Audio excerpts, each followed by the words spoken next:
Tell Us About Yourself is sponsored by bonusround.ca, streaming Canada's classic game shows on demand. Dive into the golden age of television with thousands of episodes of Canadian series that defined an era from anywhere in the world, all for just $1.99 a month. From iconic shows like Let's Make a Deal and Definition to cult classics like Bumper Stumpers and The Mad Dash, bonusround.ca brings you timeless entertainment that's fun, enlightening, and affordable.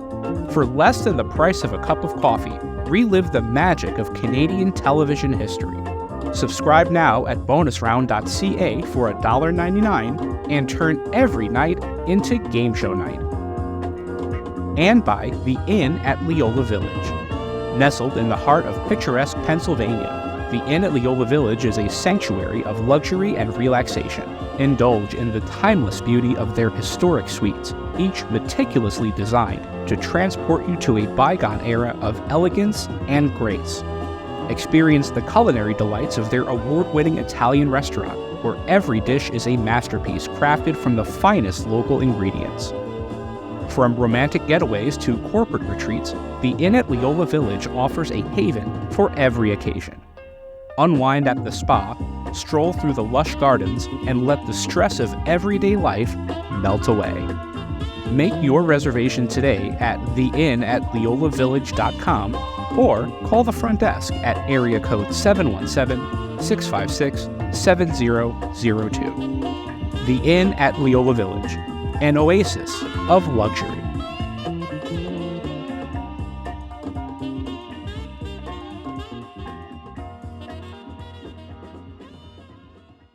Tell Us About Yourself, Conversations with Game Show Contestants is produced in partnership with the Strong National Museum of Play in Rochester, New York, one of the largest history museums in the United States, and one of the leading museums serving families with highly interactive exhibits and programs.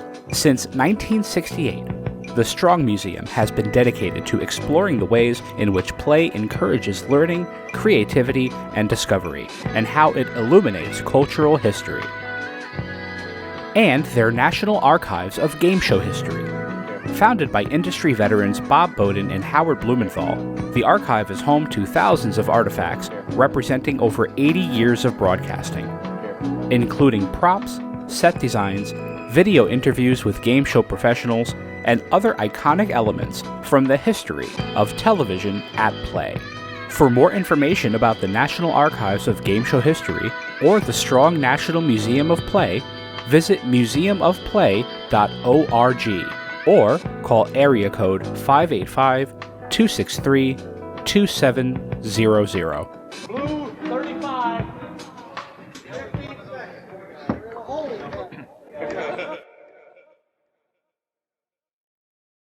Tell us about yourself, would you? Tell us something about you. For any new viewers, why don't you tell us again about yourself? We've met before, but let's meet again. Tell us about yourself. What else can you tell us about yourself? Perhaps you'd fill us in again and tell us about yourself.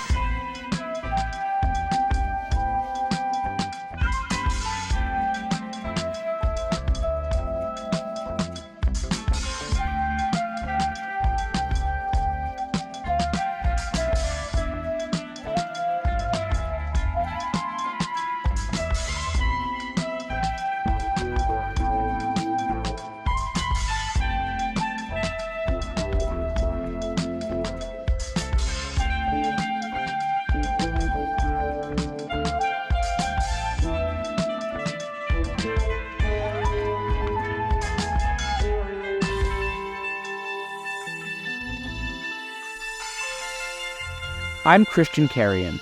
Welcome to Season 2. Friendship, at least to me, is one of the core values in the game show community. I met one of my closest friends at a game show audition. I've felt creatively empowered by the various friends I've made during my time in the game show scene, and it's a result of various friendships, some professional, some personal, some both, that I'm doing this podcast for you right now. With that in mind, let's meet a new friend. My guest is Bob Harris, a columnist, comedian, radio personality, author of several books, and former Jeopardy champion. He retired undefeated after winning 5 games in 1997 and was subsequently invited to play in several Jeopardy tournaments, including 2002's $1 Million Masters Tournament at New York City's famous Radio City Music Hall. His book, Prisoner of Trebekistan, is a must-read for Jeopardy fans and hopefuls alike. In addition, he's made appearances on the cult classic word game Smush and Fox's Super Greed, where he took home 1/5 of $1 million pot. Bob, welcome to the show. Tell us about yourself.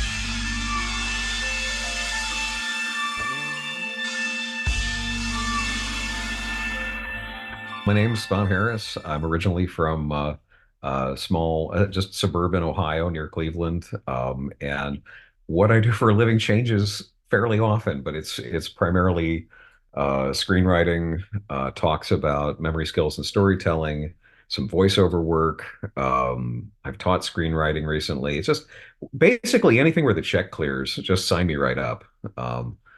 So it's not one job. It's a perpetual semi-employment.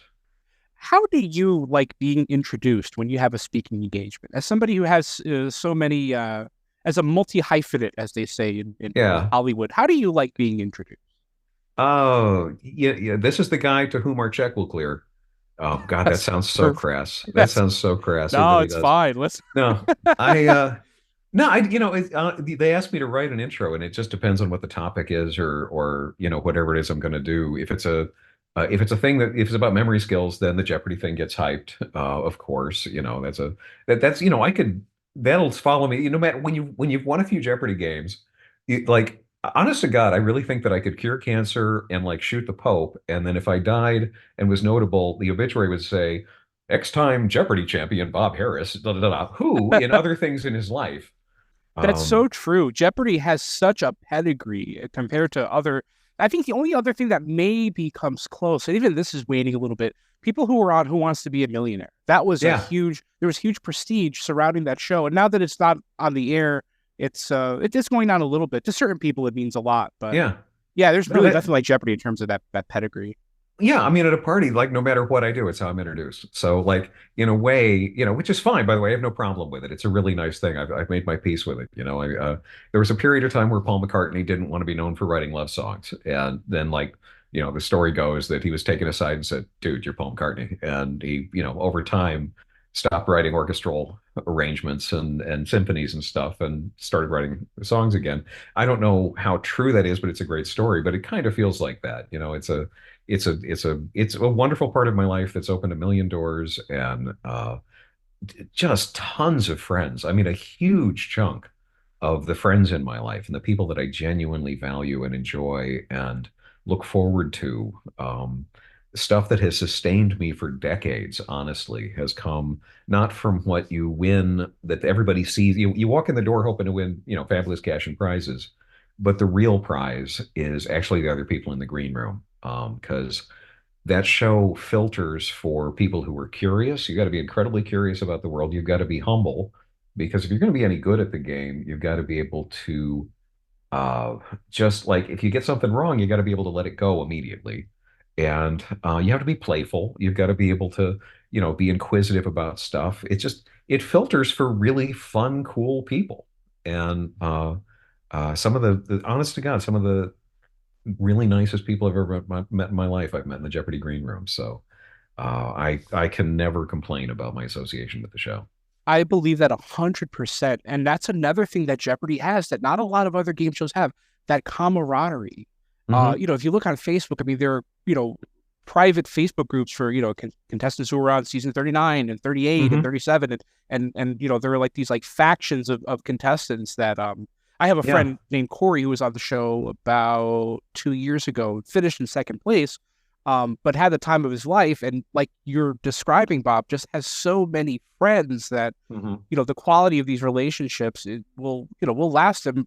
I hope forever. Yeah. It's incredible to just be around so many like-minded people. It's almost like going to a concert Uh, for like an obscure artist and suddenly being in a room full of people who know who that artist is. yeah. Yeah. There's something restorative about that. Yeah. Although it's more general than that. It's a little bit like meeting people and you're like, oh, you're really fascinated by every single thing that ever happened too. And getting a positive response from that and being able to and it's not just the trivia thing or I think a lot of people think that Jeopardy people are like, nerds who like to show off what they know. And I guess there's a few of them, but I really haven't, that hasn't been my experience. It's people who are just genuinely interested in stuff. So if I'm, if I'm really jazzed about, something like any of these people, like there's this place in LA that I haven't been to in a long time because I moved years ago to Australia, but most of the time I'm in LA, some of the time, and then Australia. But there's a place O'Brien's, which has probably been mentioned on this podcast a number of times. But in LA, there's this wonderful trivia night, Wednesday nights at O'Brien's in Santa Monica, and it's like going to the best party, this wonderful frat. It doesn't matter what team you're on, you're with fascinating people. Many of them are friends. I can't wait to get back there again. And if anybody who hangs at O'Brien's hears this, hey, I'm coming. Let me buy the first round. Oh, how wonderful. It's I've a heard so much wonderful group about of people. O'Brien's. Yeah, I talked to Muffy Morocco, Dan Avila. Uh-huh. They all had wonderful things to say about the trivia scene, especially at Uh-huh. O'Brien's. If I get to go back to Los Angeles, I Uh-huh. would love to schedule it around a day when that's happening. Just sounds like so Yeah. much fun. Yeah, it really is. It's a great scene, and I mean, you mentioned two people. I mean, I've known Dan for years, and Muffy and I are Facebook friends. I don't pretend to know her per se particularly, but everybody knows what being a Facebook friend is. Two people clicked a button, but Sure. we're aware of each other, and I'm sure we'll like each other when we meet because that's the vibe of this whole milieu. We have this. It's like being in the biggest, coolest, ever expanding frat. And what I also really love about it is that there's not a lot of one-upmanship around who's won more games than who, or I mean, we all know who like the really big super players are, but in social settings, nobody cares. I've never experienced that anybody cares anyway, and that's really nice too. Yeah, it's a wonderful thing that everybody involved created, and in all of I don't know if that comes through in all of the marketing and all of the energy around the show, and as they've been, the way that the show has really gained a lot of momentum in the last few years, from what I understand. Again, by the way, I should mention I haven't actually seen any of the shows in America in the time that they were first broadcast in several years. I've been overseas. In Australia, they're still several years behind. They air on a network there called SBS, and in Australia, Alex is still alive, which is wonderful and heartbreaking. I mean, the shows are, you see him and miss him and all of that. But as the show has kind of regathered itself after his passing and become bigger, and the producer Michael Davies has just done a wonderful job as far as I've been able to tell. The Sure. one thing I don't know if it comes through is how warm the relationships are. And maybe it can't, but it's a wonderful thing. And I'm really yeah. glad actually that you mentioned the marketing facet of Jeopardy, because I agree with you that there is a warm quality to the relationships that you make on the show. And I don't know firsthand, but from talking to so many Jeopardy contestants, my best friend Corey included, that that Mhm. rings true. And I think that their social media presence does a lot to Mhm. further that idea. Watching the show, I don't know that you get so much of that, Mhm. but seeing the social media presence and how they're not Mhm. really afraid to be one of the kids these days, and Mhm. and Mhm. there are memes and videos Yes. and TikToks. I think that all contributes to that. Yeah, and that's all great. And I suppose there's no way to do it actually with the show itself because the big sell of Jeopardy is the play along. It's the most play alongable show in the world. So and the pace of it is wonderful. There's no way you just get a little bit of it in the give and take in the talking and stuff. It's one of the things that people watching the show just don't maybe get. And the vibe there for many years under Harry Friedman, as a lot of people know, is if you worked at Jeopardy, you had a job for a really long time, and they were like a work family. And I don't know anything about the internal relationships, but there aren't many workplaces in Hollywood where somebody seems pretty happy in their job for decades at a time. So there's clearly something wonderful going on there. So anyway, that's what I'd really, if there's one thing I'd want to billboard and have people take away from anyone listening to this, what's Jeopardy really like? It's what I don't hear discussed enough, is that the people are awesome. Um, so Yeah, you have to have people working for the show that know how to make the contestants feel comfortable, because I don't think there is a show that compares to Jeopardy in terms of social risk. I don't know that there are Hmm. many other shows where you can look unintelligent, and you and Hmm. I know, and the people who've been on the Uh, show know that the way you play Jeopardy is not a measure of your intelligence, but no. to a lot of other more uninformed people, you can look like an idiot if you don't know something that they knew from home. Sure. By the way, I've done that. I have looked like an idiot on the show many times, and and nobody cares. I've told this to I have friends I've met who've lost on the show, and never got to win, and were bummed about it. And the thing is, nobody's going to care. The fact you even got on, which is something people should know. The Yeah, yeah. And if it was really about how smart you are, the knowledge or whatever, I'm a reasonably bright guy, but a lot of playing the game well is about being able to play the game. It's not necessarily depth of knowledge. You've got to have it to be a terrific champion. But I mean, I won by the seat of my pants, or just by knowing when not to touch the buzzer, or just by knowing how to bet, or other game things, knowing how to hunt for daily doubles or whatever. Oh God, Uh, it's like the chess boxing of game shows. I mean, it's literally yeah, 50% mental and 50% physical.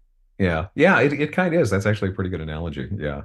And there are players who are awesome on the buzzer and win more than that than they do on the knowledge, and vice versa. Sure, I wasn't absolutely. planning on talking about the marketing aspect of Jeopardy for so long, but now that you mentioned it, I have certain fascinations with it. Years ago, not too many years ago, this was maybe right before Alex passed away, maybe that last year or two. Hmm. I saw a poster for Jeopardy. I think sometimes they send out these big posters to affiliates to put up in their lobby, but it was a picture of Alex Trebek and the Clue Crew, and the Uh, slogan underneath was "Never stop questioning." oh, And that's I am great. so surprised that they did not run with that, not only as a slogan, but as a Uh, as a mantra for the life uh, of somebody who is interested in Jeopardy. I mean, you talk about meeting all these people who are suddenly uh, surrounding you and have that same fascination with the world that you do. I just feel like those are words to live by. That yeah, just such a beautiful, almost like a mission statement. absolutely, absolutely. Yeah, I'm not familiar with that, but honestly, that could be the show's motto. It's a fantastic motto, and also a really good motto for life. The other, I mean, that is it's actually one of the things that the show also gave me. Anybody listening to this who kind of doesn't know my story, there's a whole book about it, which I'm plugging. I don't get any money for this. It's like I think it's out of print now. I'm not getting royalties or whatever, but I wrote a book called Prisoner of Trebekistan that was published like 7,000 years ago or whatever it was. If you can find it, I'm sure it's online in places. It's a But when I wonderful went, book. Thank you for writing it. It is wonderful. Yeah, I well, read it thank years you. ago. Yes, absolutely. Thank you. I appreciate that. But in the book is my own Jeopardy journey. And it was, I mean, my degree is electrical engineering, and I never really studied the liberal arts at all. And I failed the Jeopardy test multiple times. My memory is good enough at this point that I'm not sure how many it was. It was four or five. And on the last time I was going to give up, and just fine if I fail it. And I passed the test. And I figured, okay, well, I'm probably going to get called anyway. And then they call me, and I've suddenly got 3 weeks to get a complete liberal arts education, or be Right. embarrassed on national TV. And I'm vain enough that I didn't want that. And so I just put everything away and studied and did nothing else for 3 weeks. First, I read some books about like learning skills really fast. First thing I did was study, okay, how the hell do I learn anything really fast? And there were some books to get. And then I opened up, there were some books available at the time.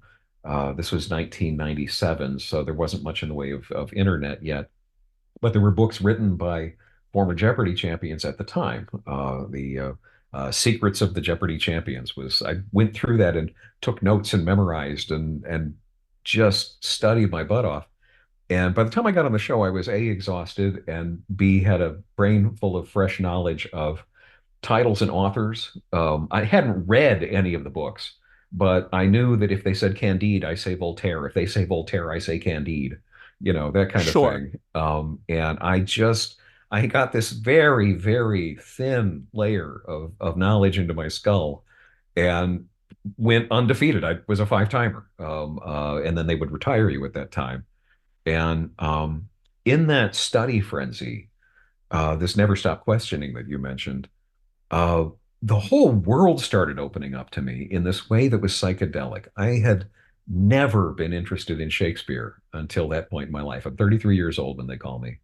And I had never really been that interested in like global geography or, you know, American history and presidents and all this stuff.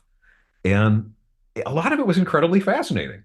And it opened doors for me that have never stopped opening ever since. It was genuinely life-changing in in more ways. I think we could talk for hours about how many ways, but I do not know what I'd be doing. But since then, I wound up doing most of the things that were ever on my bucket list. I'm 60 now, and I have had a life in the intervening 27 years utterly unrelated to the show in a lot of ways, but also primally very much related because of that experience. And I will be grateful to the show to the day I die. Where does your curiosity for life and the world come from? Was it game shows? Or did you grow up as a game show fan? And if not, just where did that come from? Um, that's hard to say exactly where it came. Well, without getting too much into the weeds, talking about my childhood or whatever. I grew up in a kind of unusual situation. My parents were both from the very western tip of Virginia, which Lee County, Virginia, which is I believe still to this day, I know it was for decades, the poorest county in the United States, outside of Indian reservations or Puerto Rico or the other various possessions around the world. And so they came north in the 50s with basically a farm level of knowledge about the world. They had grown up in the hills and had lived in essentially, my father grew up in a house that his dad built in essentially a 19th century living standard. So at the time, you could get labor unions were strong. You could get a job in a factory. Everything wealth hadn't centralized for decades, and so it was possible for my dad to they actually bought a suburban house on a single salary. I know it's impossible to imagine now, and but they didn't have really a lot of resources. And when I was a kid, I was a fairly precocious kid. I was reasonably bright. I got skipped in grades in school and that stuff. My identity formed very much about being the bright one in the family. So it was kind of hardwired early on. Game shows for me were interesting, primarily because it was just the television was entertainment on days when I was off of school, and that's what was on. But I mean, I have millions of memories of Bill Cullen and Wink Martindale and various game shows of the '70s. I still remember Alex Trebek when he was the host of Wizard of Odds on NBC. I think it was his first American gig. Sure I was. Yep. remember I remember that show. I think that show was actually, I think they canceled the original Jeopardy to make way for that show. I'm not certain that's true, but I think that's it. Anyway. So I grew up, I was around it, but that was never really the point. I went to Jeopardy largely to tell you the truth. I was kind of broke and I was living in LA and I was working at the time doing voiceovers and as a comedian and writing freelance columns for a bunch of newspapers and stuff. But I mean, I was not making a lot of money, and rent in LA was fairly stiff. And there was this TV studio down the street that was handing out free money for having a brain full of crap. And I said, "Hey, that's for me." And so I would go down there every 6 months and just take my shot. And then to my horror, passed the test one day. And I was like, "Oh God, what do I do now?" When they called me. Here we go. Um, Yep. yeah, so that's how that happened. And so the radio and voiceover career had to give way to, I need to know everything in the entire universe now. And and so that's when it really kicked into high gear.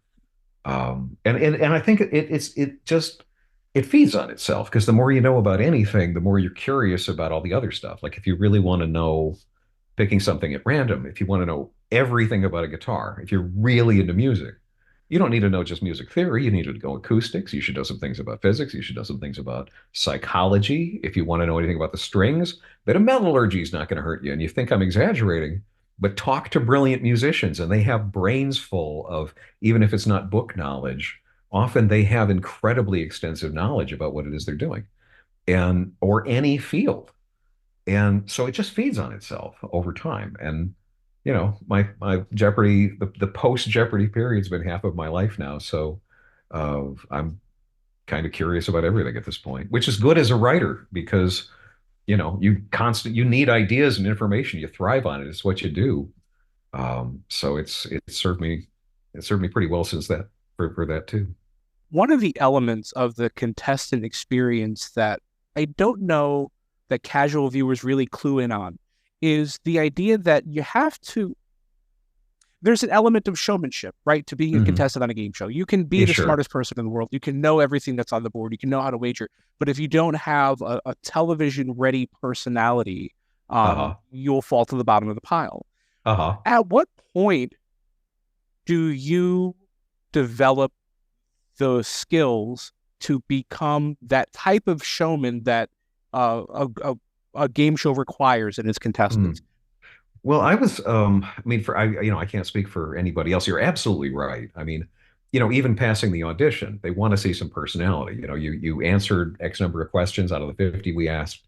Okay, now, are you going to be fun on camera, or, then they want to see what you're like. So there's performing even before you get on the show.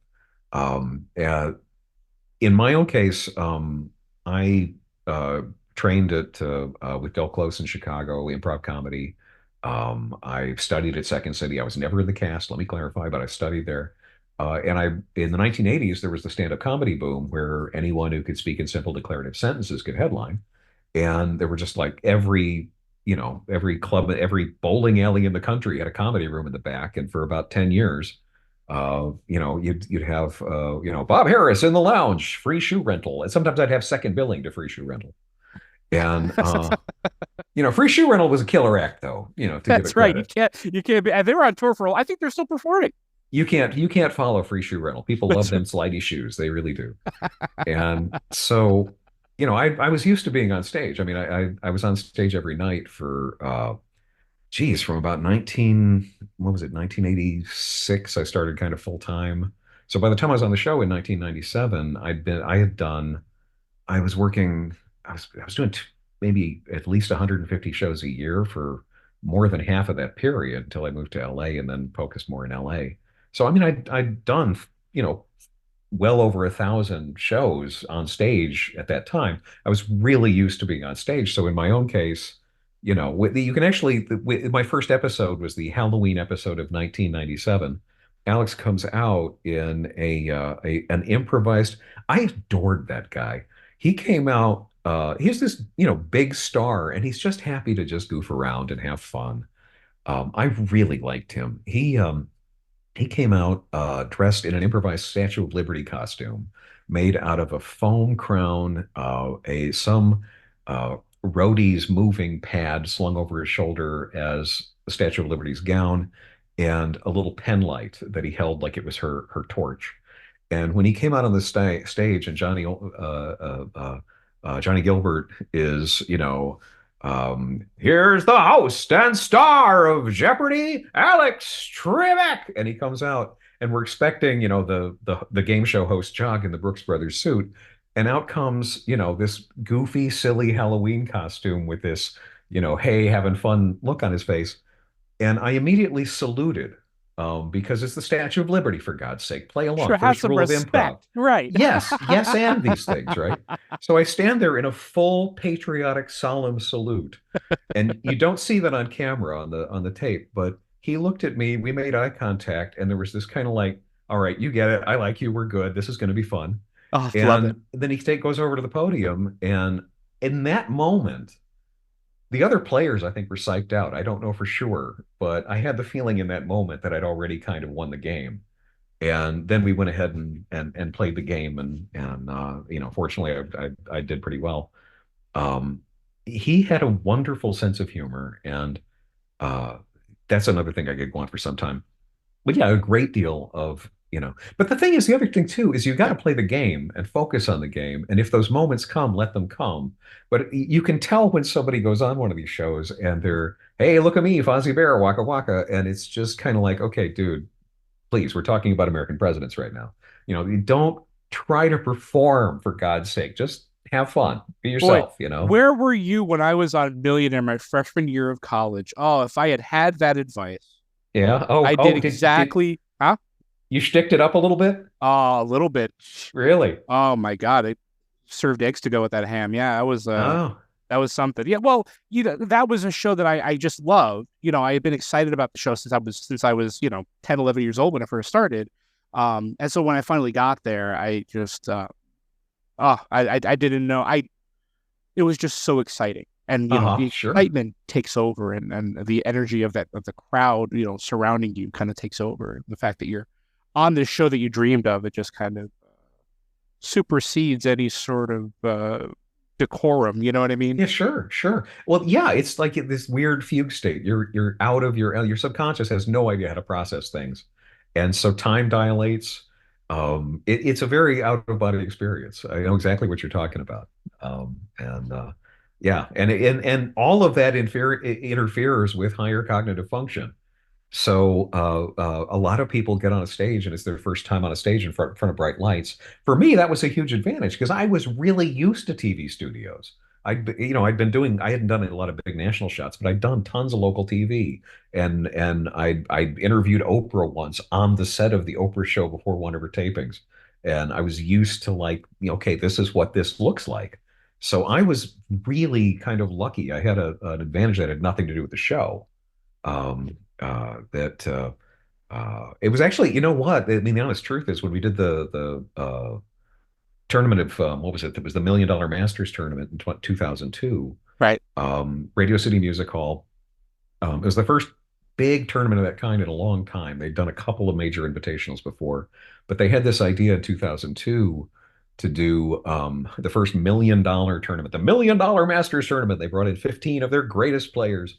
And I honestly felt like Shemp. I didn't feel like I was necessarily one of the 15 greatest players. I figured I was probably there because I gave good show. I was fun to have around, and that's fine. I'm great. Let me on that stage. I'm happy with it. But unexpectedly, I get this call out of the blue. Hey, it's Jeopardy, and would you be interested in? We'll fly you first class to New York, put you up in the Waldorf Astoria. You'll perform at on the stage of Radio City Music Hall uh, for a possible grand prize of $1 million. Are you free? And I actually literally did the cartoon thing where you look at the phone, like, is this real? And I was like, and then I like, wait, say yes now, say yes now. And like 2 milliseconds had gone by. So Sure. we get out there, and it's the largest indoor theater in the world. It's like 6,000 seats. And it was interesting. My first game, I won my first game and then lost in the semifinals. My first game, I was sure I would win. And it was not had nothing to do with the game. It was because I was used to being on stage more than anyone else up there. And even Alex was nervous. I could hear him pacing around backstage. And he blows his first line when he comes out and he's introducing us, and he's tops to how nervous he is and everything. And I'm just really used to being on. I'm just like, let's do this thing. Let's get this over before everybody else calms down. And I had a huge lead before the first commercial break, and I don't think it had that much to do with whether I was better on the buzzer or good at the game or whatever. It was just like, yeah, okay, crowd, lights, people, I'm home. Let's do this thing. So if you're trying to get good at Jeopardy, go out and work the road for 10 years, you know? So I guess that's my advice. Go do really crap stand-up gigs in Iowa in pizza joints. Pay your dues, kids. Well, that'll teach you, right? Because I mean, there's no. I'm thinking about your trajectory from stand-up comedy to Jeopardy and everything that you've done in between, and I'm realizing what an incredible training ground stand-up comedy is, especially at that time. My wife and I love comedy. My wife trained at UCB in New York, so Oh, did you? Okay. yeah. So the love of improv, you all have that in Yeah. common. And the rules of improv are something that we live by. We've had to yes and so much stuff in the past 13 years. Comedy in the late 80s, first of all, that huge boom where, like you said, anybody who could put together a declarative sentence can go and speak in front of people. What was your first comedy show like? Did it go well Oh, or no. did it not? I was in the basement throwing up when they introduced me.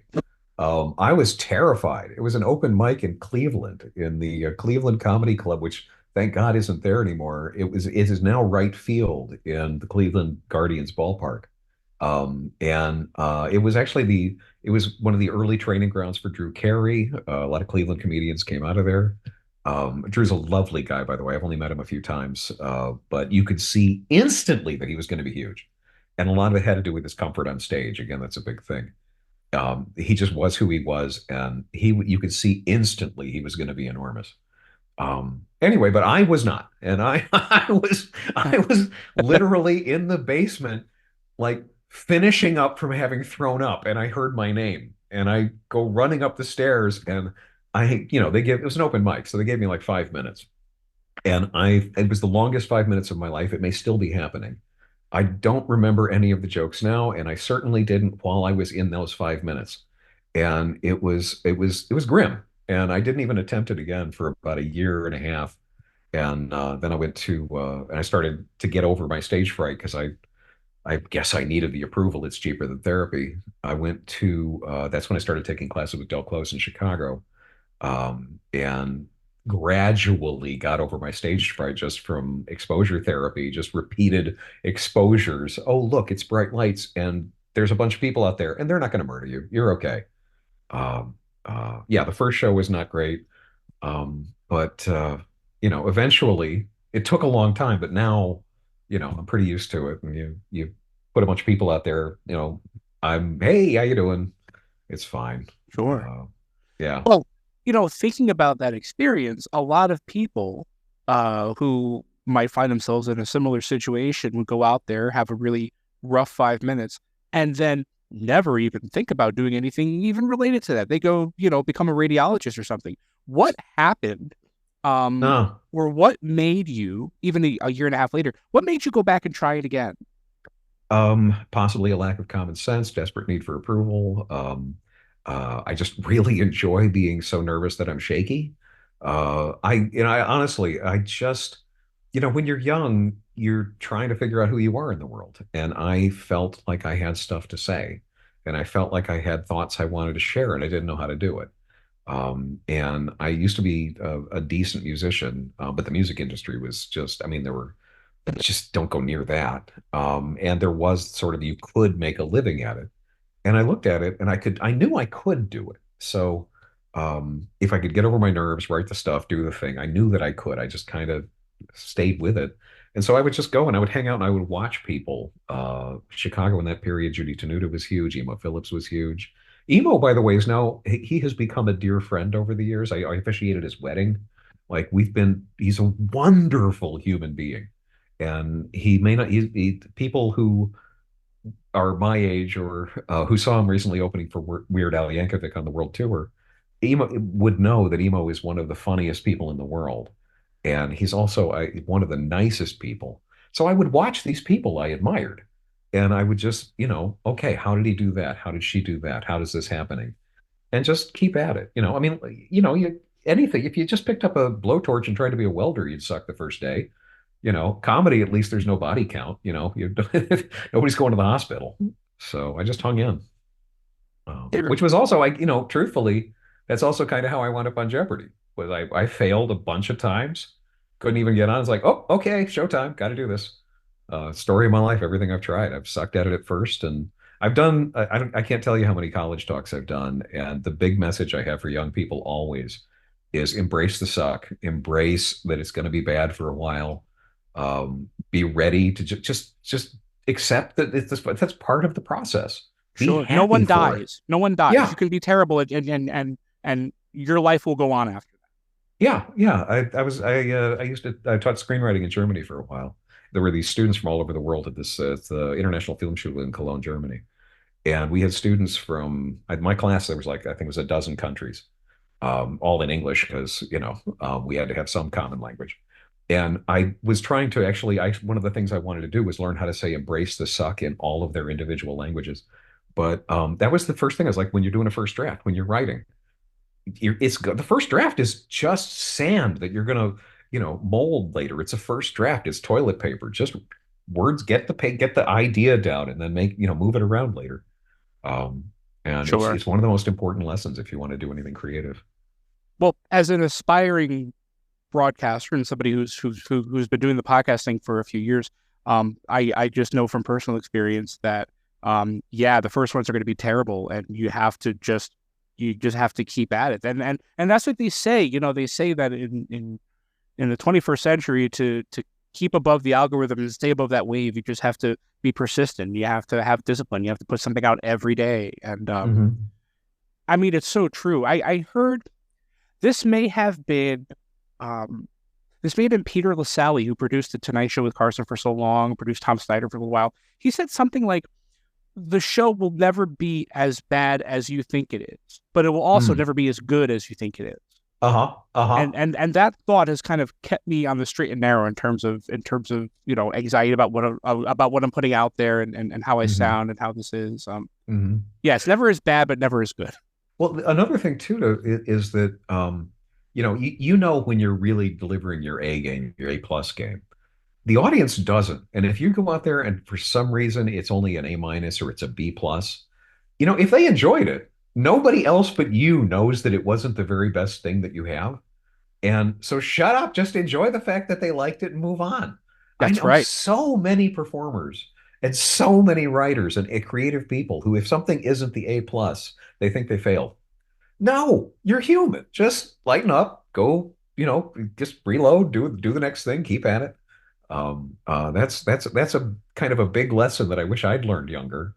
And another thing that I try to teach is we're just human. You're gonna be human today. You're gonna be human tomorrow.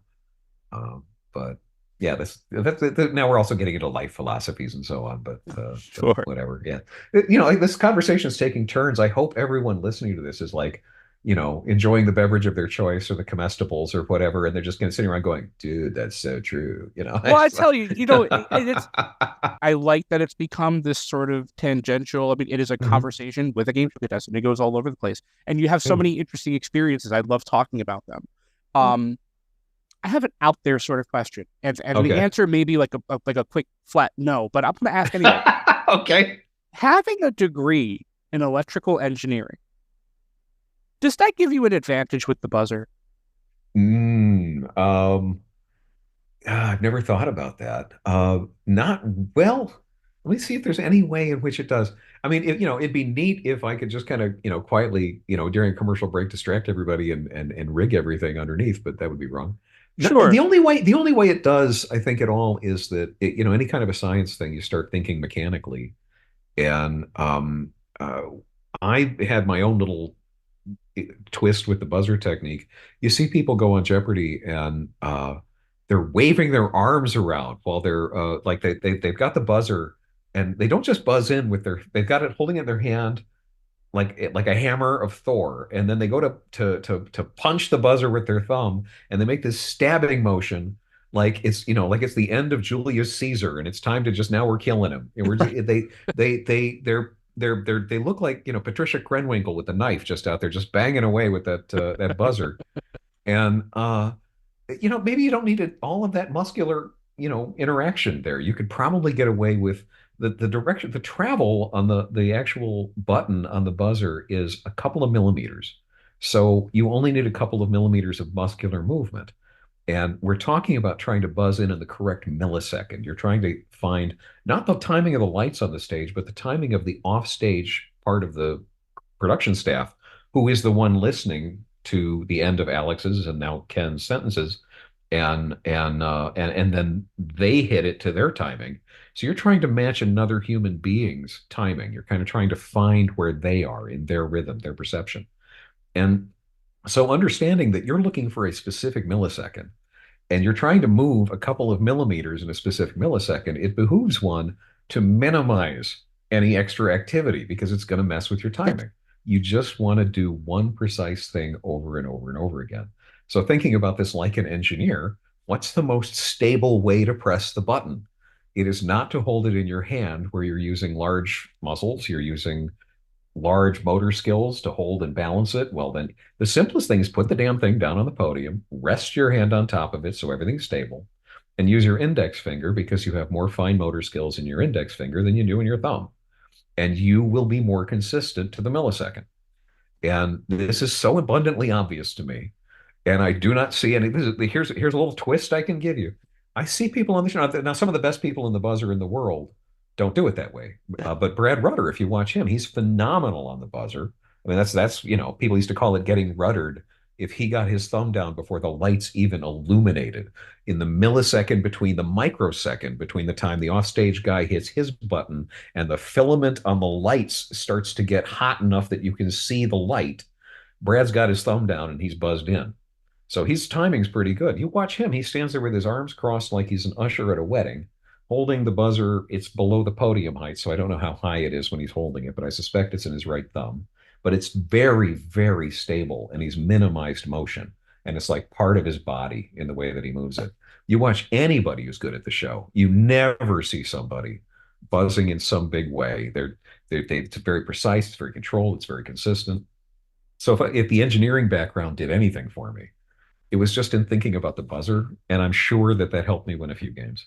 Sure. Yeah, I can imagine. I had my Jeopardy audition last year in DC, and there must have been some bookkeeping error because I made it to the contestant pool. So, but I had a great time. But my biggest enemy in that audition, this was after all the tests, they were just kind of seeing if you're camera ready. My biggest enemy in that audition was the buzzer, and I felt like the travel on that button was ridiculous. It almost felt like, not to be too crass here, but the tube that goes into a toilet paper holder that has that big spring in the middle. That's what it felt like to me. There was just so much travel on it, and I found myself trying to figure out where the sweet spot was. How far can I push the button down before it activates whatever component is in there that puts me in? And as I was trying to figure it out, kind of on the job training, I'm locking myself out because I'm realizing I'm buzzing in while they're answering the question. I don't mean to do that. I'm just trying to get a feel for this button. And they said you're not allowed to hold it in two hands. You can only hold it in one. I don't know if that's something that's changed, but I know that I've seen contestants hold it with two hands, and that was my strategy. I was just gonna, like you said, just kind of hold it close to my belly and just kind of strike at it like a snake. Interesting. Yeah, I've been on other shows and other auditions and stuff, and yeah, where the buzzers, there's different variability, and I've had some where I really thought like, what toy shop did you buy these in? And yeah, that's also part of the game, but also there's the feeling of gratitude of, hey, I'm actually here. I'm getting to play with the real toys. This is fun, and I think that's important to keep too. Oh, that part will never not be fun. I mean, and like we said in the beginning, I mean, being on Jeopardy, you will follow you for the rest of your life in the most positive way possible, I think. I'm thinking about the games that you played. You became a 5-time champion in 1997. I'm thinking about that run of episodes. While you were on set, while you were there playing the game, were there any genuine surreal moments for you? Was there ever a moment where it just hit you kind of where you were and what you were doing, other than Alistair Beck coming out in the Statue of Liberty costume, which I think would be I mean, from there it all kind of spiraled into weirdness. Sure. And also, I mean, every time I've ever been on the show, weird stuff's happened. I mean, every time, and some of it's been, my own doing by accident or being somewhat, volatile when I was younger. Some of it was just the weirdness that was going on. I got it. There were the only time I ever ran a category on Jeopardy was in, I don't know, my third or fourth game. It was the category London City Guilds, about which I know absolutely nothing. And the category, a lot of times the Jeopardy clue, it may say that it's about history, but then the actual correct response is an issue of geography or something. It's not always necessarily dead on in category with every question. This was 5 questions that were asking you to come up with the names of London City Guilds from a bunch of hints. And I don't know anything about that subject. And there I am on camera, and I really don't remember it very well because I was in some sort of trance fugue state. But there I am, I'm looking, blazing, laser focus, looking right at Alex. What are the fishmongers? What's a scrivener? And I'm just like banging away at it. And I want to be that guy more. I wish I was that guy when a cop pulls me over. I'd like to have my stuff together that well. Oh, sure. Who wouldn't? Then at the end of the 5th game, they came over, and at that time, if you won 5 games, they would retire you and kick you off the show. which, when they got rid of that, and then they doubled the money too. These kids today, they don't know how good they have it. All we had when I had to walk to Jeopardy through 2 inches of snow. So I got to the end of my game. I've always wondered, by the way, if I could have continued playing. I've actually years ago I looked at the Jeopardy archive. I think I would have won for a few weeks, but I don't know for sure. I wish I'd had that opportunity. But anyway, so we get to the fifth game, the final Jeopardy. It's going to be my last question, as far as I know. Maybe I'm going to be in the tournament, probably, whatever. And at that time, though, they would, if you did if you won 5 games, they would not just retire you, but as a little bonus where they were sending you off, they'd give you a car, your choice of, if memory serves, it was three GM things. It was two SUVs. There was a Tahoe and a Suburban, or you could get a Corvette. Almost everybody got a Corvette that year because if you were five-timer, and it's just, if most of them were men and it's a dude car, and I have actually, Dan Melia, I think he still has his Jeopardy Corvette. And I have to say he did better than I did, because they were out of Corvettes. So before the final Jeopardy clue, one of the contestant guys, one of the handlers of the contestants, comes over to me and he says, "Hey, so you get your choice of vehicle, but if you want a Corvette, we don't have any Corvettes." So, and I would take the Corvette. And so they kind of like talk it over. And he says, "Well, I don't know if they called GM or what, but they came back and they said, 'Would you take 2 Camaros?'" And I said, "Sure, fine." Oh. So all of a sudden, I'm standing there playing this next question, and that game wasn't a runaway. I had to have that was the first game that I had that wasn't a runaway. So I actually had to get the question right. So there was the money for that. There was maybe an invite to the Tournament of Champions, and 2 Camaros riding on it. All of a sudden, I'm from a small town in Ohio. One question is going to be worth more to my future than the price of my mother's house. And I'm just standing like, this is so sure, whatever. And then, so I was really heart-pounding nervous when the question came up. And it happened to be something right in my wheelhouse. So, thank God for that. And then the other moment that I would say was weird in this wonderful way. There's a bunch of them. The first moment at Radio City when the curtain went up, I was lucky enough to play in the very first game of that tournament. And they had me at the champions podium in a game against Frank Spangenberg, who was a much better player than I was. So legend. He's a legend. Yeah. Yeah.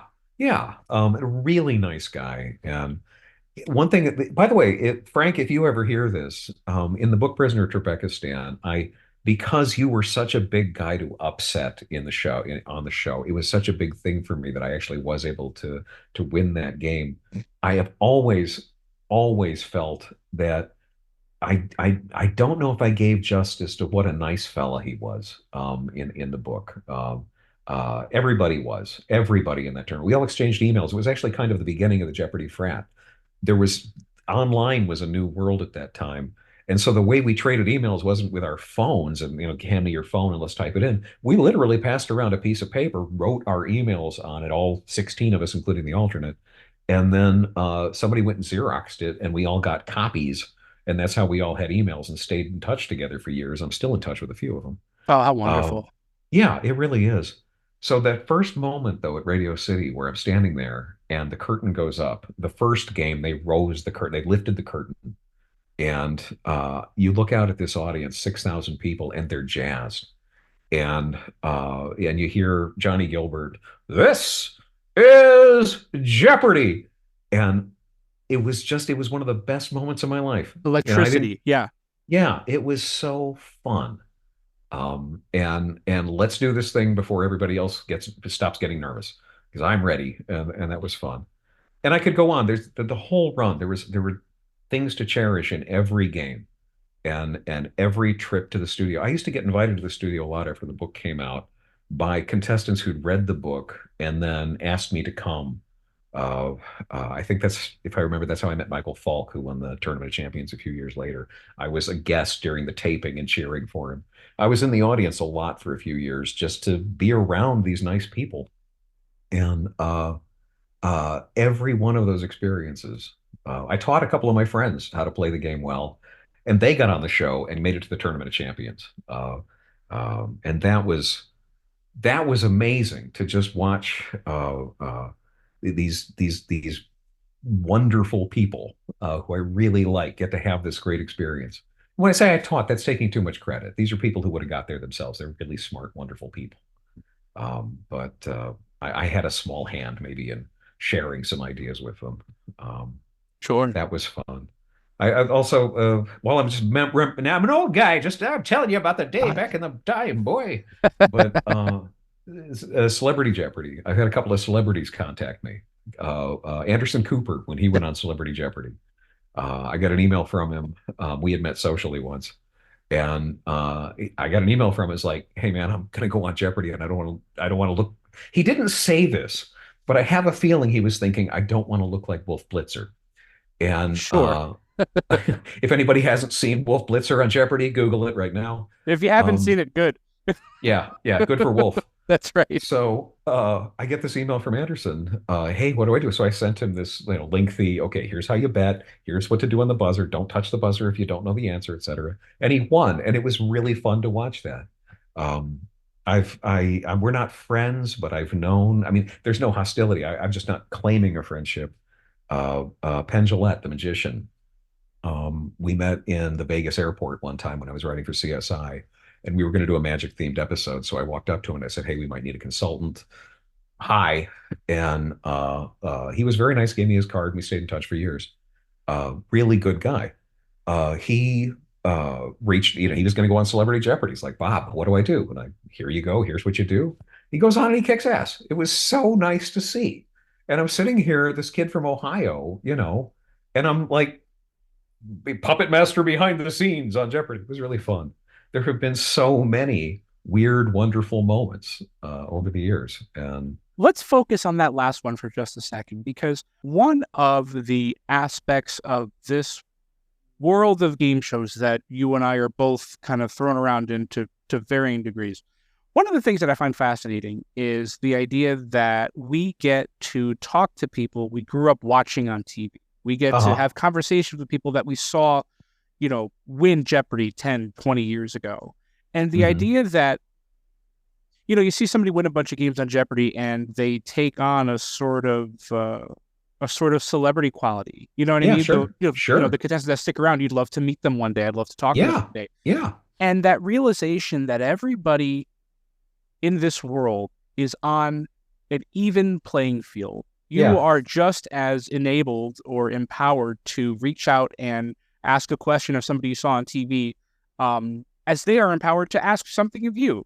Everybody is on a level playing field, and that was a huge game changer for me, personally, and I'm sure for you as well. That idea that you can, on the strength of this show, talk to people that you might not ever meet otherwise. Oh, sure. I mean, again, that thumbnail at a party, and again, like, I've had a pretty good screenwriting career. I've written some books that did really well. There's a lot that I've been pretty successful with in life. And again, but no matter what Hollywood party I go to, I'm introduced as, "Oh, he was on Jeopardy," and that's what people wind up talking about. And without dropping, I don't want to be I've dropped enough names in this conversation, but like some very big Hollywood names, and then all of a sudden they want to know me. And that's weird, watching that status flip over all of a sudden. Right. Crazy. Oh, you directed Yep. you're one of the biggest directors in Hollywood, and you want to know me? Okay, great. That's been cool. And on the other side, though, I mean, there are contestants who I admired. I mean, genuinely admired. Chuck Forrest, Mark Lowenthal, people from the past games, Frank. And I studied Chuck Forrest and Mark Lowenthal's book, Secrets of the Jeopardy Champions, to go on the show in the first place. And then in the Masters tournament in 2002, there's Chuck Forrest in the green room. And I'm like, dude, the only reason I'm here is you. He's an absolute legend. I was starstruck. I interviewed him last year. I was starstruck, the entire time. Yeah. Yeah, he's a great guy. He's a wonderful guy. We hung out. It was nice. And then we never played each other in a game. But before the games, they warm you up with a little kind of practice run through. They throw a bunch of questions up on the board that are easier than the game you're going to play usually. in a tournament, and then they just get you warmed up on the buzzer, and they walk you in and out, and you might answer a third of a round worth of questions, and so the people you're playing against are changing constantly. But for a little while, for a period of about maybe 6 to 10 questions, Chuck was standing next to me, and we were playing against each other for a little while. And I was just I was nerding out. I was so busy nerding out that I could barely play. And I think we did roughly even. I don't remember, but it felt that way, and it really felt like, and good day to you too, sir. Like we had met on the field of battle. Um, it was delightful. A bunch of that. I've met people who I looked up to and liked. And also, it's been fun over the years to watch the lives and careers of friends I met on the show flourish. See how they develop. Arthur Phillips, who I met in '97, he was in the Tournament of Champions then. He was really quiet in the green room. We really didn't get to know each other that much then, but we sort of stayed in touch because people do, but really got to know each other after 2005 at the Ultimate Tournament, where we were both a little older, a little more relaxed, and just hit it off and laughed our asses off the whole time, and stayed in much closer touch ever since. Um, uh, his One of his sons was visiting Australia, and I let him stay with me in Sydney for a while. It's like he's a good guy. It's old friends at this point. And Arthur, over the years, has become this really wonderful novelist and screenwriter. And I've learned from him, and I've watched him succeed, and I've watched him grow as a writer. And his work is phenomenal, and it's been such joy to watch. And that is as good a prize as anything on the show. And I could say the same story about, geez, probably a couple of dozen people. David Madden, people who are fans of the show would know, went on a 19, the second longest streak after uh, Ken, until several other people came along and passed it. David is an old and dear friend now, and he's created this wonderful global set of uh, uh, uh, tournaments, the History B and Bowl for high school and middle school students all over the world. And it's been this amazing enterprise that I watched him build out of nothing. And it's been so much fun to watch. And my life is so much richer for the whole experience. And at the same time, I've gotten to do all kinds of crazy things because the show and everybody in that world, all of the friends that I made who were equally curious, if I have some cockamamie idea, the gang of Jeopardy people who I am friends with, well, they're all open and creative and fun, and they all say, yes, go do that. That's really cool. And so it's been this marvelous kind of made family in a lot of ways. What a prize. But, That's wonderful. That's yeah, absolutely wonderful. yeah, Well, yeah. let's talk for a minute about Greed, the show Greed. Well, Oh, sure. Super Greed when you were on. Yes. This was, I don't know if, I'm sure a lot of people listening who are game show fans remember the show, created by your friend and mine, Mr. Bob Bowden. Mhm. I always thought Greed was a much more intriguing game than Millionaire. There was that sort of psychological element to it because you had the Yeah. captain and you had a team who Yeah. didn't want to take the captain down, and only the captain can change an answer, and there was all kinds of Yeah. interesting dynamics at play. Um, Tell me about your experience in that show. I mean, you won $200,000. Yeah. Um, Yeah. Tell me about that experience. How did that opportunity present itself, and how did your life change as a result of that particular win? Oh man. That's a whole other, it's a much shorter chapter. I mean, if Jeopardy's a relationship, Greed was much more like a one night stand. I mean, there's no returning champions. There's no you go on the show, something happens, you go home. And like a lot of shows are. And it was in that one of these every 20 years, there's a giant glut of $1 million TV shows and then they go away. And this was an arching period where the Millionaire had been successful. Every network said, yes, let's get ours. And so Fox had their show, Greed, hosted by Chuck Woolery, had it became Super Greed. They doubled the prize money. I think it was Sweeps Week or whatever when he taped. I was still living in LA at the time, in West Hollywood. I was walking distance to the studio, and I had made money from Jeopardy, and I kind of thought, well, this is a pretty good racket. They're asking trivia questions. Sure. I went down, I auditioned, bam, I was on the show. Like it had just started airing, and I went. I think it was the second batch of contestants they decided to throw onto the stage. And very rapidly, there was no long, slow seduction like the way my relationship with Jeopardy began, where I'm failing the tests over and over. This was just boom, in you go. And so one day I just like, okay, I guess I'm getting dressed and going on TV now. Okay, fine. And I think I walked to the studio, went down there, and the rules of the game are were such that people could challenge each other for listeners who aren't familiar with the format.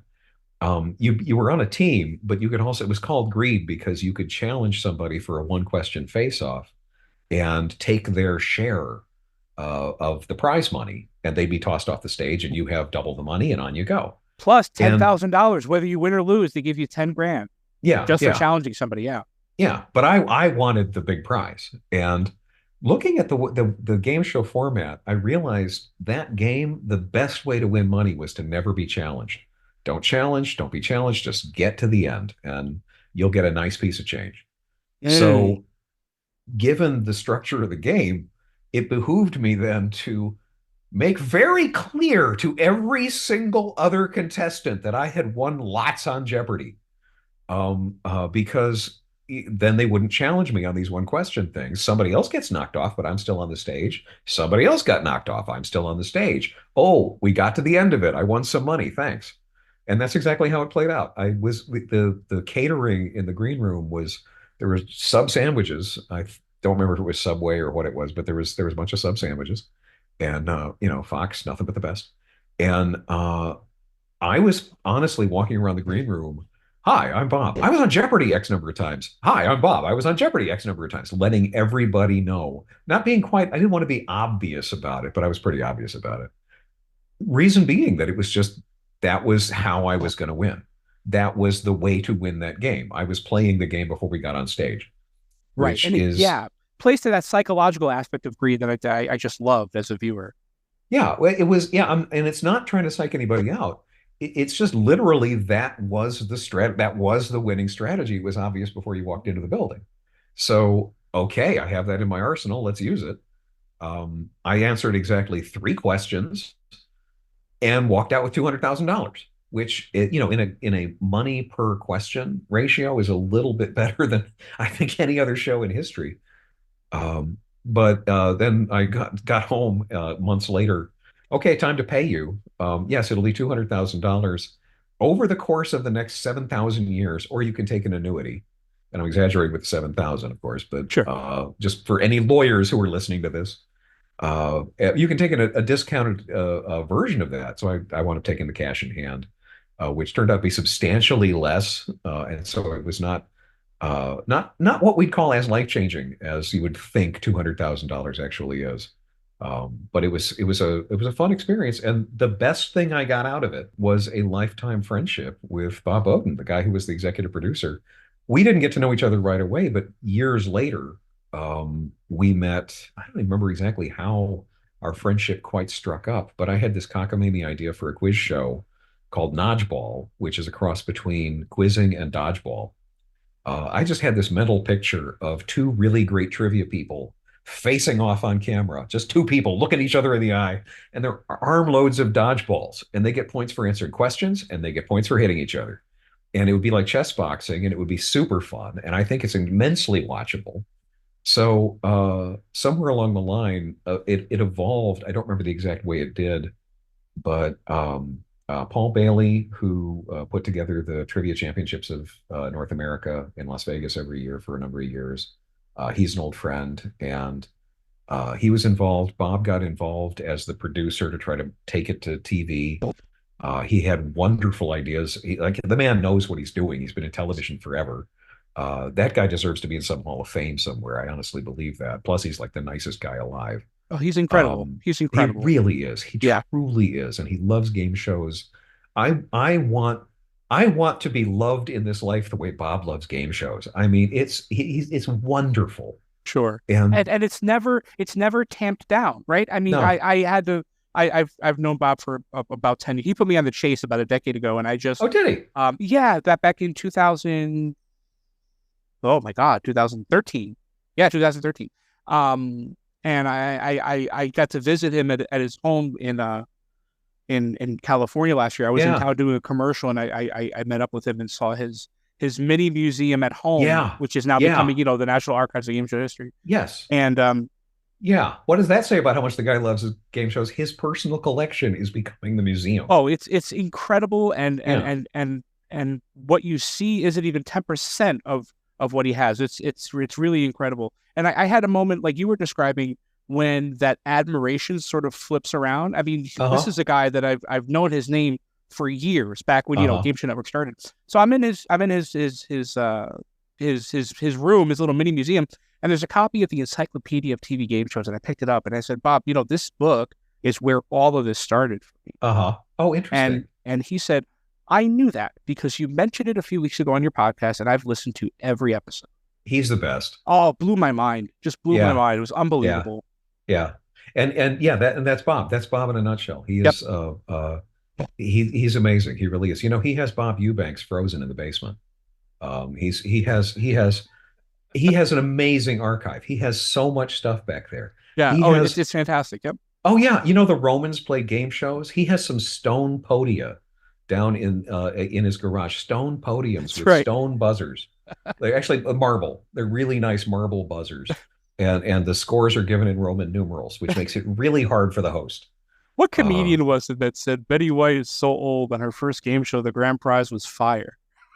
Oh, that's a good line. I've never heard that joke. That's I really forget good. who said that, but yeah.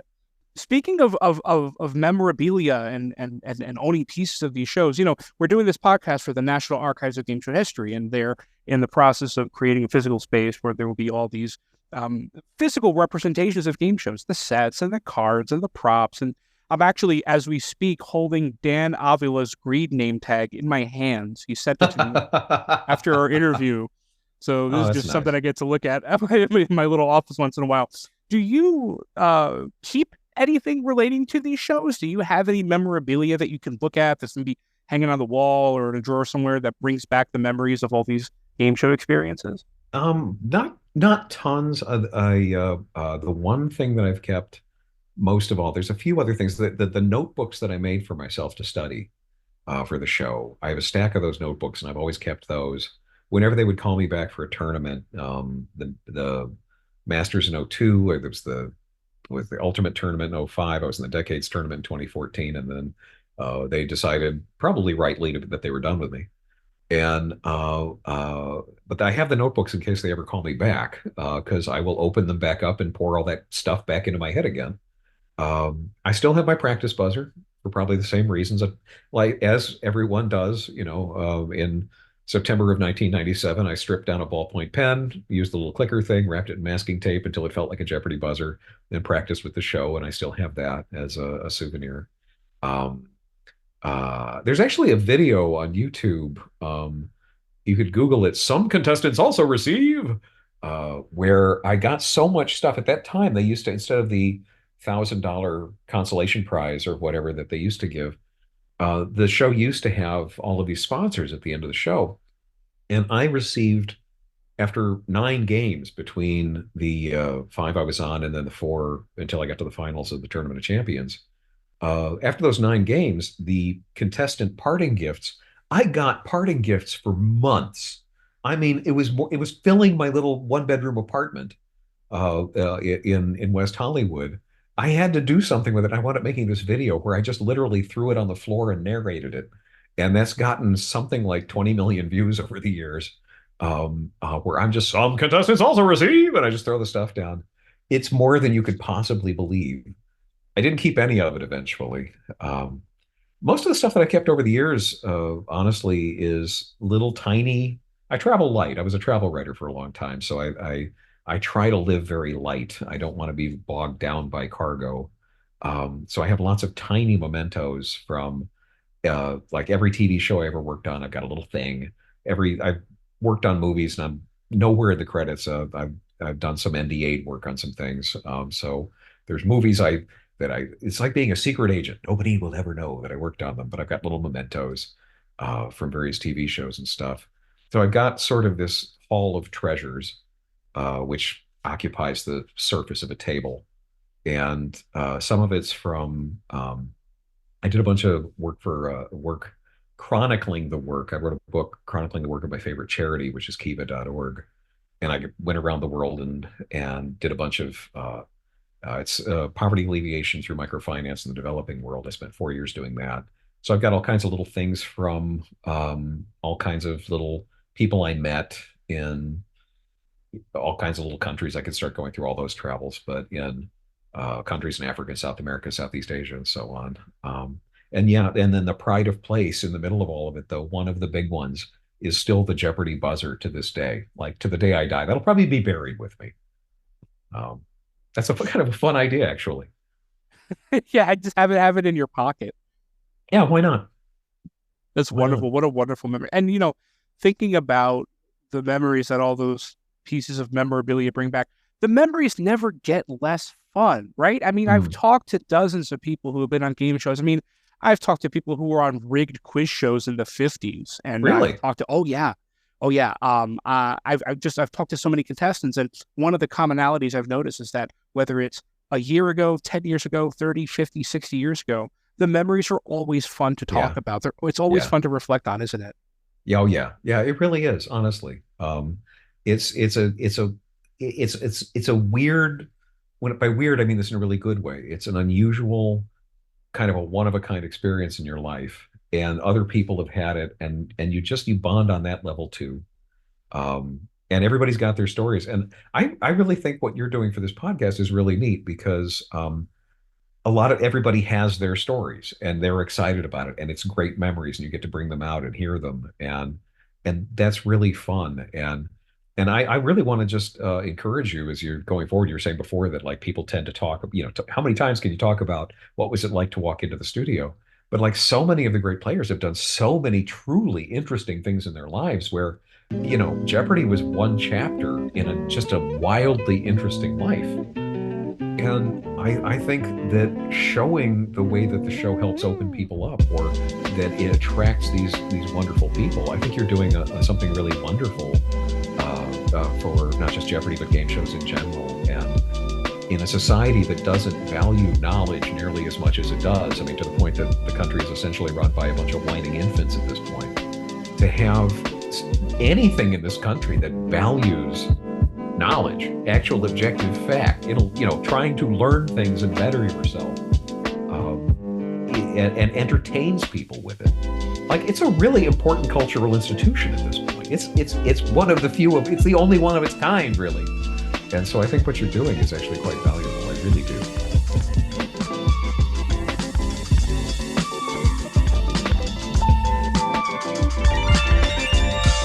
Tell Us About Yourself.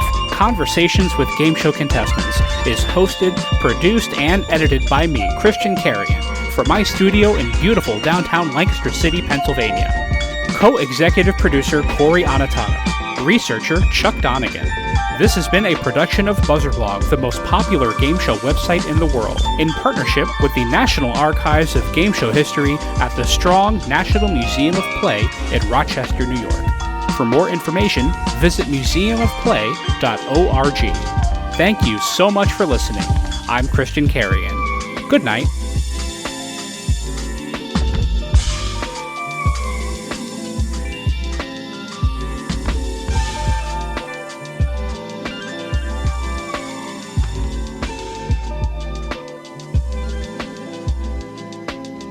Tell Us About Yourself. Conversations with Game Show Contestants is produced in partnership with the Strong National Museum of Play in Rochester, New York, one of the largest history museums in the United States, and one of the leading museums serving families with highly interactive exhibits and programs. Since 1968, the Strong Museum has been dedicated to exploring the ways in which play encourages learning, creativity, and discovery, and how it illuminates cultural history. And their National Archives of Game Show History. Founded by industry veterans Bob Bowden and Howard Blumenthal, the archive is home to thousands of artifacts representing over 80 years of broadcasting, including props, set designs, video interviews with game show professionals, and other iconic elements from the history of television at play. For more information about the National Archives of Game Show History or the Strong National Museum of Play, visit museumofplay.org or call area code 585-263-2700. Tell Us About Yourself, Conversations with Game Show Contestants is produced in partnership with the Strong National Museum of Play in Rochester, New York, one of the largest history museums in the United States and one of the leading museums serving families with highly interactive exhibits and programs. Since 1968, the Strong Museum has been dedicated to exploring the ways in which play encourages learning, creativity, and discovery, and how it illuminates cultural history. And their National Archives of Game Show History. Founded by industry veterans Bob Bowden and Howard Blumenthal, the archive is home to thousands of artifacts representing over 80 years of broadcasting, including props, set designs, video interviews with game show professionals, and other iconic elements from the history of television at play. For more information about the National Archives of Game Show History or the Strong National Museum of Play, visit museumofplay.org or call area code 585-263-2700. Tell Us About Yourself is sponsored by bonusround.ca, streaming Canada's classic game shows on demand. Dive into the golden age of television with thousands of episodes of Canadian series that defined an era from anywhere in the world, all for just $1.99 a month. From iconic shows like Let's Make a Deal and Definition to cult classics like Bumper Stumpers and The Mad Dash, bonusround.ca brings you timeless entertainment that's fun, enlightening, and affordable. For less than the price of a cup of coffee, relive the magic of Canadian television history. Subscribe now at bonusround.ca for $1.99 and turn every night into game show night. And by the Inn at Leola Village. Nestled in the heart of picturesque Pennsylvania, the Inn at Leola Village is a sanctuary of luxury and relaxation. Indulge in the timeless beauty of their historic suites, each meticulously designed to transport you to a bygone era of elegance and grace. Experience the culinary delights of their award-winning Italian restaurant, where every dish is a masterpiece crafted from the finest local ingredients. From romantic getaways to corporate retreats, the Inn at Leola Village offers a haven for every occasion. Unwind at the spa, stroll through the lush gardens, and let the stress of everyday life melt away. Make your reservation today at theinnatleolavillage.com or call the front desk at area code 717-656-7002. The Inn at Leola Village, an oasis of luxury.